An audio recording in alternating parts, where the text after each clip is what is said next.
నమస్కారం. చాలా మంది వేదిక మీద ఉన్న పెద్దలందరూ తమ్ముళ్ళందరూ మాట్లాడేటోళ్ళు చాలా మంది ఉన్నారు. ప్రతి మండలికి వెళ్ళి కూడా నవాపేట్కి వెళ్ళి మాట్లాడాలి, శంకర్పల్లికి వెళ్ళి మాట్లాడాలి, అట్లాగే షాబాద్కి వెళ్ళి మాట్లాడే వాళ్ళు ఉన్నారు, మోయినాబాద్కి వెళ్ళి మాట్లాడే వాళ్ళు ఉన్నారు, చేవేళ్ళకి వెళ్ళి కూడా మాట్లాడే వాళ్ళు ఉన్నారు, రాజేంద్ర నగర్ వాళ్ళు వచ్చిన్నారు, వాళ్ళు మాట్లాడే వాళ్ళు ఉన్నారు. కానీ ఈరోజు పెళ్లిళ్ళు ఉన్నాయి. అయినా కూడా రైతుల మీద, రైతు పక్షాన, రైతుల మీద ప్రేమ ఉన్న ప్రతి ఒక్కరు ఇక్కడికి వచ్చిన మా రైతన్నలకు అందరికీ కూడా, ఎందుకంటే చాలా మంది రైతన్నలు కనిపిస్తున్నారు ఇక్కడ, ముందు మీకు చేతులు జోడించి నమస్కరిస్తా ఉన్నాను. వేదిక మీద ఉన్న అధ్యక్షులు ప్రభాకర్ గారి ఆధ్వర్యంలో ఈ రోజు ఇక్కడ మీటింగ్ పెట్టుకున్నాం. మన కార్యక్రమానికి గౌరవ వర్కింగ్ ప్రెసిడెంట్ గారు, మన మాజీ మంత్రివర్యులు కేటీ రామారావు గారు వచ్చినారు. పెద్ద ఎత్తున వారికి ఒకసారి పెద్ద చప్పట్లతో స్వాగతం చెప్పదాం. అట్లాగే మన ఎక్స్ హోమ్ మినిస్టర్ గారు మహమూద్ భాయ్ గారు వచ్చినారు, వారికి కూడా మనస్ఫూర్తిగా స్వాగతం చెప్తా ఉన్నాను. స్వామి గౌడ్ గారు వాళ్ళ ఇంట్లో పెళ్లి ఉన్నా కూడా, వాళ్ళ మనవడి పెళ్లి ఉన్నా కూడా ఇక్కడ వరకు వచ్చి మనకు రైతుల పక్షాన మేము ఉన్నామని ఇక్కడికి వచ్చిన స్వామి గౌడ్ గారు కూడా ప్రత్యేకంగా ధన్యవాదాలు తెలియజేస్తా ఉన్నాను. అట్లాగే మన ఎమ్మెల్సీ గారు షంబీపూర్ రాజు గారు వచ్చినారు సోదరులు, వారికి కూడా ప్రత్యేకంగా ధన్యవాదాలు చెప్తా ఉన్నాను. వేదిక మీద ఉన్న అందరికీ కూడా పేరు పేరున అందరికీ కూడా మన జిల్లాకు సంబంధించిన రాష్ట్ర నాయకులు గాని, మండల స్థాయి గాని, జిల్లా స్థాయి నాయకులు గాని అందరూ ఉన్నారు. వారందరికీ ప్రత్యేకంగా మా పత్రికా మీడియా సోదరులకి అందరికీ నమస్కారాలు తెలియజేస్తా ఉన్నాను. ఉదయం 9 గంటలకు రావాలంటే 9 గంటలకే వచ్చున్నారు. చాలా సంతోషం. ఎందుకంటే ఈ రోజు రాష్ట్రంలో జరుగుతున్న పాలన చూస్తా ఉన్నాం. ఏమన్నంటే ఏం చెప్పినారు, మన ఎన్నికల కన్నా ముందు ఇదే చేవేళ్ళకి వచ్చి పెద్ద పెద్ద గప్పాలు కొట్టున్నారా లేదా? పెద్ద పెద్ద మాటలు మాట్లాడున్నారు. కేసీఆర్ అజ్జేయుడు, నేను ఇచ్చేస్తా, కేసీఆర్ అజ్జేయలే, నేను ఇచ్చేస్తా అని చెప్పినాడు. ఏం చేస్తున్నాడో చూస్తున్నాం. ఈ రోజు రైతులని నట్టేట ముంచి మోసం చేసిన రేవంత్ రెడ్డి గారి ప్రభుత్వానికి గుణపాఠం చెప్పే విధంగా రాష్ట్రంలో ఉన్న ప్రతి రైతన్న కూడా గొంతెత్తి మాట్లాడాల్సిన సమయం, సందర్భం వచ్చున్నది. రుణమాఫీ చేసిన మాట్లాడుతున్నారు కదా, అవన్నీ కేటీఆర్ గారు చెప్తారు. ఒక్క రంగారెడ్డి జిల్లాదే చెప్తాను, 2,80,000 మంది అప్పులు తీసుకున్నారు. కానీ వాళ్ళు మాఫీ చేసింది ఎంత తెలుసా? 75,000 మందికి. ఒక్క 75,000 మందికి మాఫీ అయ్యిందంటున్నారు. ఇంకా మూడో విడత కూడా పడలేదు, కానీ చూపిస్తున్నారు. ఓకే, బ్యాంకులోకి పోతే అది కూడా చూపిస్తలేరు, పడింది అంటున్నారు. అప్లికేషన్లు ఇవ్వండి అంటున్నారు. రైతు ఎక్కడ పోవాలని అర్థం కాదు. అగ్రికల్చర్ ఆఫీసర్ల దగ్గర కొమ్మంటున్నారు, బ్యాంకుల దగ్గర కొమ్మంటున్నారు. ఇంతకుముందు ఎప్పుడన్నా కేసీఆర్ 2 సార్లు రుణమాఫీ చేసిండు కదా, ఒక్క దగ్గర అప్లికేషన్ పెట్టుకున్నామా? ఒక్కరి దగ్గరికైనా పోయినామా? ఒక్కరికైనా దండం పెట్టినామా?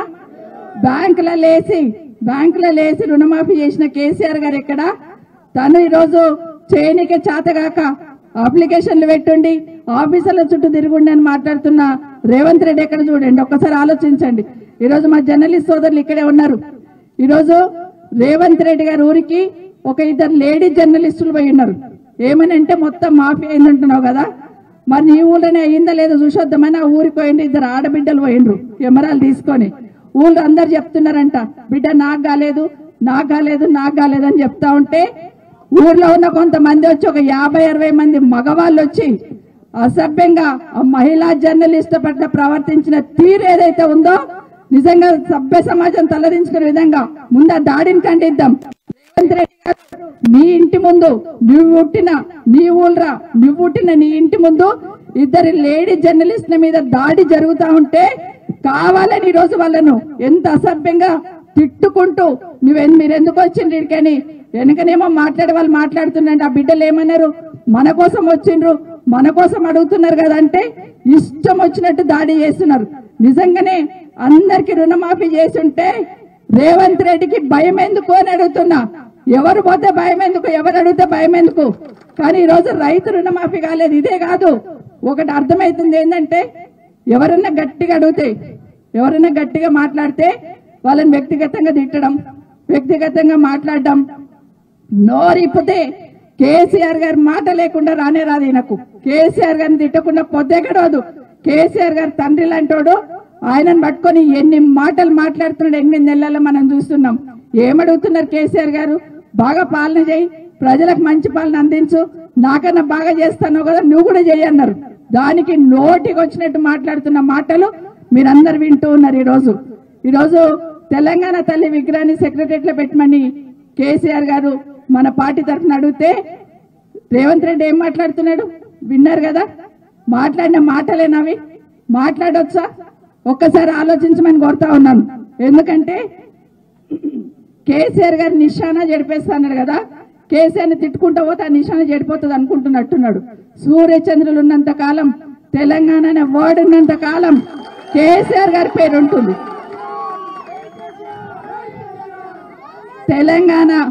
తెలంగాణ అనే పదం ఉచ్చరిస్తున్నప్పుడే పక్కన కేసీఆర్ గారు కనిపిస్తుంటాడు.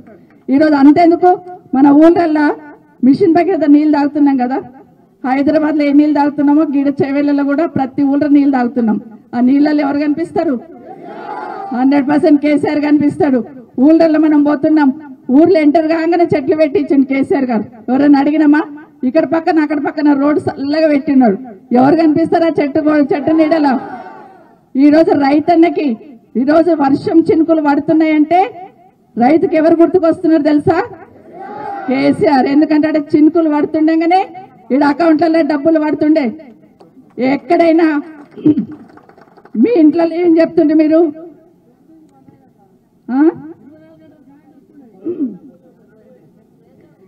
ఫోన్లో టింగ్ టింగ్ అనగానే ఇంట్లో ఏం చెప్తుండ్రి? మా మర్దన్లకో మా అమ్మలకో, ఇగో కేసీఆర్ పైసలు పడ్డాయే, పోయి రేపు బ్యాంకులో తెచ్చుకుంటాం అంటుండ్రి అనుకుంటా. ఇప్పుడు ఆ టింగు టింగులు లేనే లేవు ఫోన్లో. బ్యాంకులకు వెళ్ళొచ్చే టింగు టింగులు లేవు, ఇప్పుడు బయటకు వెళ్ళొచ్చే టింగు టింగులు ఉన్నాయి. అప్పు చేసినోడు అడుగుతున్నా, అప్పు ఇచ్చినోడు అడుగుతున్నాడు జల్దీ కట్టు అని.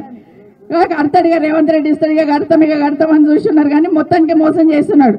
ఖచ్చితంగా ఎన్నికలు అప్పుడు ఏ హామీ అయితే ఇచ్చినావో ఒకసారి కాదు, నేను అనుకుంటాను వెంకటేశ్వర స్వామి చాలా గొప్ప మహిమగల్లోడు కదా, తప్పించుకున్నాడు ఆయన ఒట్లు పెట్టకుండా. ఇక్కడ నుండే పోయిండు కానీ తప్పించుకున్నాడు. బాబాయ్ నువ్వు నా దగ్గరికి రాకు, నా మీద ఓట్టయ్యకు నాయనా.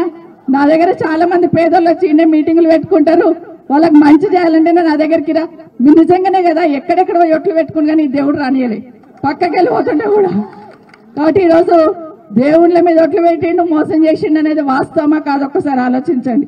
డిసెంబర్ 9 అంటే 9 వాయి అన్ని వాయి, ఆఖరి కూడా అన్ని వేసినా అని చెప్పి ఎంత వేసిండు ఎంత ఇచ్చిండు అనేది మన కేటీఆర్ గారు చెప్తారు మీకు అందరికీ. కానీ మనం అందరం కూడా గ్రామాలలో మనం ఇంకొక పని చేద్దాం. ఈ రోజు 2 జర్నలిస్టులు పోతే నీకు తట్టుకోలేక వాళ్ళని కొట్టిపించినావు కదా, మహిళా జర్నలిస్టులని. ఈ రోజు మన బీఆర్ఎస్ పార్టీ తరఫున ప్రతి కార్యకర్త ఊర్లు ఉన్నోళ్ళు మన బాధ్యత అనుకొని మన ఊళ్ళల్లో ఏ రైతుకు రుణమాఫీ కాలేదని లిస్టు కలెక్ట్ చేద్దాం, అప్లికేషన్ ఇద్దాం, తీసుకుపోయిన మొహాన కొడదాం ఇలా కాలేదని చేయమని అడుగుదాం. ఎందుకంటే ఇక్కడికి వెళ్ళి పోతుంటాడు కదా, చెవెళ్ళ మీదకి వెళ్ళి ఆ గుట్ట కాడ పెడదాం. ఆడ వచ్చి ఇవి తీసుకుపోయిన అప్లికేషన్లు ఇటు ఇందిరారెడ్డి విగ్రహం కాడ పెట్టినాం కుప్ప, తీసుకొని పోయి మళ్ళీ మాఫీ చేయని చెప్పుదాం. కాబట్టి అది చేద్దాం ఇప్పుడు వారం 10 రోజులలో. మీకు అందరు కూడా ఇప్పుడు రాడిగా మనం కుప్ప పెట్టుకొని కూర్చుంటామని, ఇప్పుడు రాడి ఇట్లకెళ్ళి ఓడనుకుంటే. ఎందుకంటే అయ్యా సబితక్క చెప్పింది ఇంద్రన్న విగ్రహం కాడ పెడతాను, కుప్ప గిట్టు ఉందా చూడండి, లేకపోతే వస్తా, లేకపోతే అట్లకెళ్ళి పోతా అంటాడే మళ్ళీ చూడండి ఇక.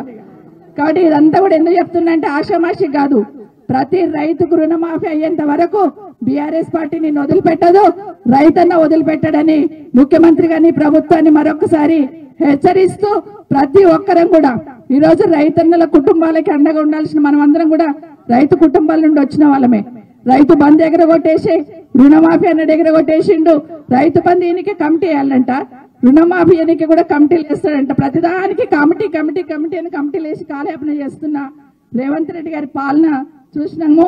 మరొకసారి నిజంగానే అవినాష్ చెప్పినట్టు ఇప్పుడు మాట్లాడుతూ ప్రతి ఊర్లో పోతే అయ్యో కేసీఆర్ని ఓడగొట్టుకుంటున్నా, కేసీఆర్ ఉన్నప్పుడు బాగుండే, గిట్లా అవుతుంది అనుకోలేము, ఎప్పుడొస్తాయి ఎలక్షన్లు అని అడుగుతున్నారు. మనకన్నా ఎక్కువ జనాలు అడుగుతున్నారు ఎప్పుడు దించేద్దాం, ఎప్పుడు వస్తుంది, గిట్లా వస్తుంది అనుకోలేదు, ఏదో అన్నాడు కదా చేస్తాడు అనుకున్నాం, గిట్లా చేస్తాడా, గిట్లా తీరుతాడా, గిట్లా మాట్లాడతాడా, అసలు ఈయన ముఖ్యమంత్రి అని మాట్లాడుతున్న విషయాన్ని ప్రతి గ్రామంలో కూడా చూస్తా ఉన్నాం. ఖచ్చితంగా ఇచ్చిన ప్రతి హామీని ఒక రైతు రుణమాఫీ కాదు, ఇక్కడ కూడా ఒక డిక్లరేషన్ పెట్టినాడు ఆ రోజు వచ్చి మన చేవెళ్లలో కూడా. వాళ్ళు ఇచ్చిన ప్రతి హామీని నెరవేర్చేదాకా వెంటాడి ప్రజల పక్షాన ప్రశ్నిస్తూనే ఉంటామని మరొక్కసారి తెలియజేసుకుంటూ ఇక్కడికి వచ్చిన మా రైతన్నలందరికీ ప్రత్యేకంగా ధన్యవాదాలు చెప్తూ మహమూద్ భాయ్ గారు ఒక్క నిమిషం మాట్లాడతారు.